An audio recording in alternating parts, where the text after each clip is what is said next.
Since even before the earthquake, my brother Craig and I had been reporting from Haiti for the New York Times. It's hard to imagine a more cruel event than the earthquake that hit Haiti on January 12th, devastating a country that's already been suffering for decades. Following in a special New York Times series are never-before-seen stories of the people we met in the 2 weeks after the January 12th earthquake last year in Port-au-Prince.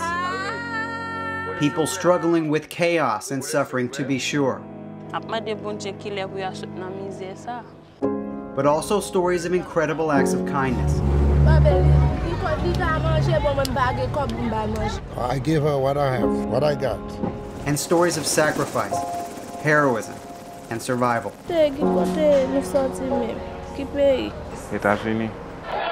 All rising out of one of the greatest natural disasters the world has ever seen. Oh my gosh, it's looked like a bomb in Iraq. When we arrived in Haiti, the situation was horrendous. Bodies were sticking out of the rubble that blocked the streets. People were wandering around aimlessly in a state of shock. And the mostly destroyed hospitals were overflowing with badly injured patients. There were people with crushed limbs and infected wounds, kids screaming, blood everywhere on the floor. They were completely overwhelmed with too many patients and too few doctors.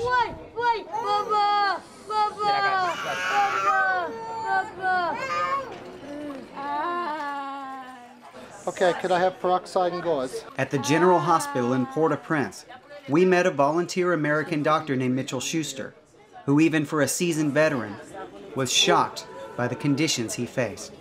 What we had in the General Hospital was not adequate. In fact, it was close to barbaric at times. To hear that sound 24 hours a day of people suffering is too much for my soul to comprehend. These people had open fractures and large limb fractures that are said to be some of the most painful injuries known to man.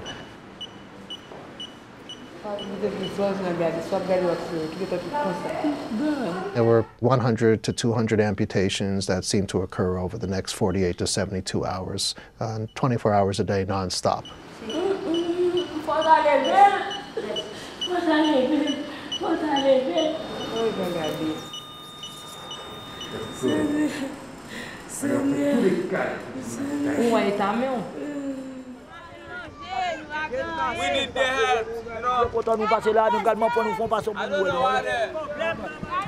One of the first places we wanted to go after the earthquake were the slums of Cité Soleil in Port-au-Prince, where we have reported previously for the New York Times. We traveled there with a Haitian American United Nations cop named Alex Sonville, who was the first official of any kind that people in the area had seen.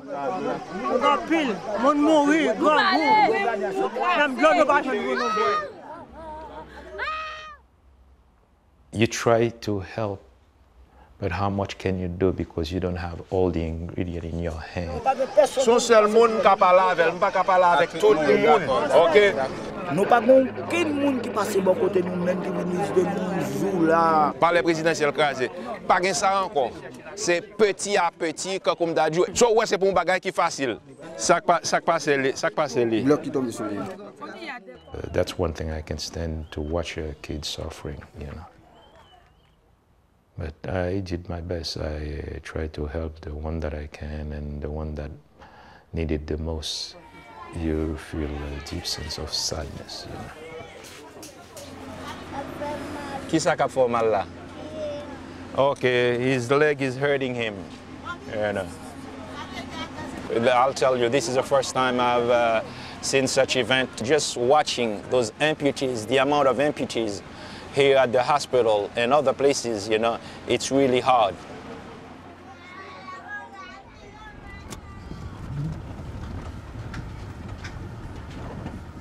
Look at the cars. This is crazy. Confirm? Regardez, on pas tenir que les mérilis qui est dans zone là. Mérilis. Des gon petit que les fegnol. Ba connaître, Okay. Avant c'est plus pour Yep. It took several days after the earthquake but we finally found Nestle Augustine, who had worked as our driver on our previous reporting trips to Haiti. Nestle said a number of his relatives had died in the earthquake, and he was searching for his cousins who had survived. He was told that they might be living in makeshift tents in the median of a highway. Comment t'entends moi ici? Je sais pas qu'à marcher. Moi, je sais qu'on bol pick-pock net. So qui côté nous est là?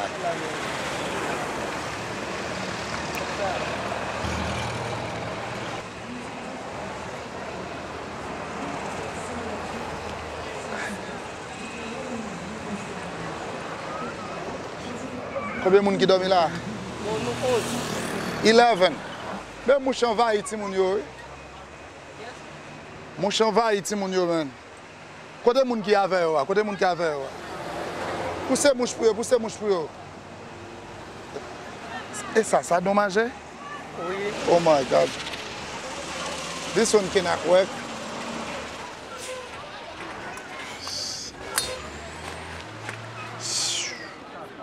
Oh, I think we have to go, Anna.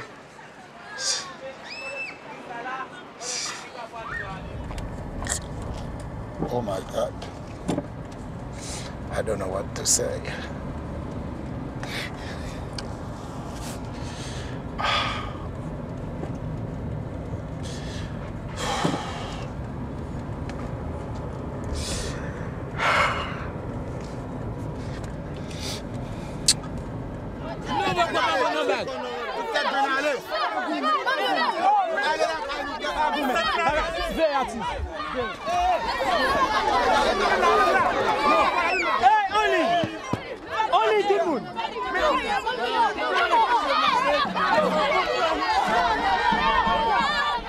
On nearly every square inch of open space in Port-au-Prince, the homeless had begun to set up tent cities with whatever materials that they could find. In one of those places, I met a boy named Detley, who told me that he had not eaten hardly anything in the 4 or 5 days since the earthquake had struck.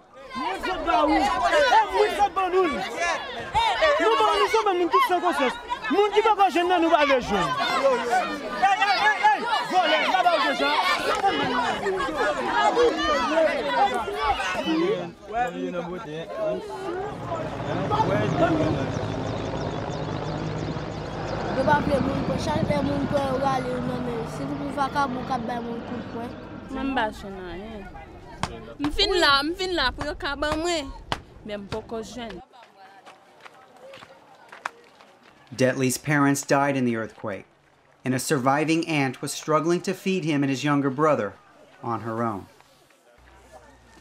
À chaque fois, on criait, viens jouer avec maman, à papa, les hôtels là, ils n'ont pas de con. Des fois, on criait comme pour manger pour grand goût, pas que non même pour m'aider.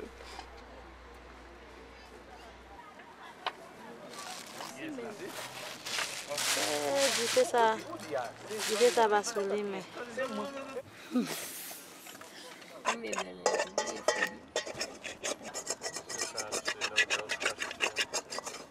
Vite manger le con ça parce que pas de sucre.